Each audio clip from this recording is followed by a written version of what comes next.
கீழக்கரையில் விசேஷ நாட்களில் செய்யக்கூடிய மஞ்சள் சோறு தேங்காய் பால் எல்லாம் சேர்த்து ரிச்சான டேஸ்ட்டில் இருக்கும். லாங் வீடியோவில் ஒரு டைம் ஷேர் பண்ணியிருந்தேன், நிறைய பேர் ஷார்ட்ஸில் கேட்டிருந்தீங்க. ஸோ உங்களுக்காக இது பண்ணுறதுக்கு ஒரு கிலோ அளவுக்கு ஜீரக சம்பா ரைஸ் எடுத்திருக்கேன். நார்மலாக இது வீட்டு அரிசியில் பண்ணுவாங்க. ஜீரக சம்பாவில் பண்ணும்போது டேஸ்ட் இன்னுமே நல்லாயிருக்கும்.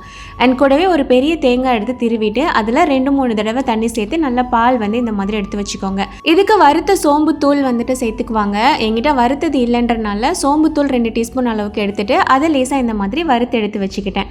அண்ட் இது தாளிக்கிறதுக்கு கொஞ்சமாக பட்டை, கிராம்பு, ஏலக்காய், கொஞ்சம் ரம்ப இலை அண்ட் கொஞ்சமாக கருவேப்பிலை எல்லாம் தேவைப்படும். ரம்பலை சேர்க்கும் போது ஃப்ளேவர் ரொம்ப நல்லாயிருக்கும்.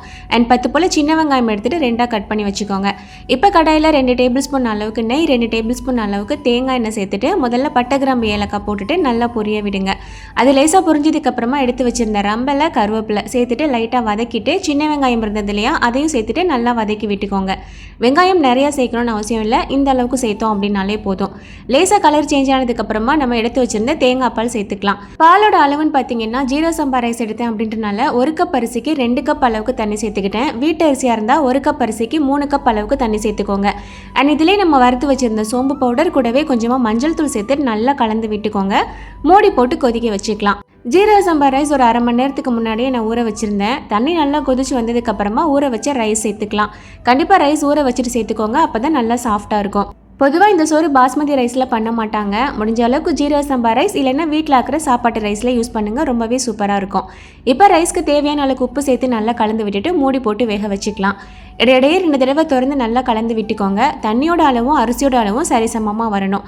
அந்த டைமில் கீழே ஒரு தோசை டவா வச்சுட்டு மேலே வச்சு தம் போட்டுக்கலாம். ஒரு 15 நிமிஷம் லோ ஃப்ளேமில் வச்சு தம் போட்டுட்டு அடுப்பு ஆஃப் பண்ணதுக்கப்புறம் திரும்ப ஒரு 20 நிமிஷம் கழிச்சு ஓப்பன் பண்ணோம் அப்படின்னா டேஸ்ட் ரொம்ப நல்லாயிருக்கும்.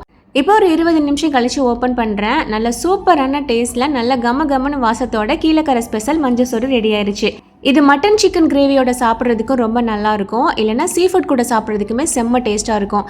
இது நான் ஒரு விருந்துக்கு பண்ணியிருந்தேன். இதுக்கு சைடிஷாக மீன் குழம்பு, மீன் ஃப்ரை, இறால் தொக்கு, நண்டு கிரேவின்னு சொல்லிட்டு எல்லாமே பண்ணியிருந்தேன். எல்லாத்தோட ரெசிபியுமே ஒரு லாங் வீடியோவில் ஷேர் பண்ணியிருக்கேன்.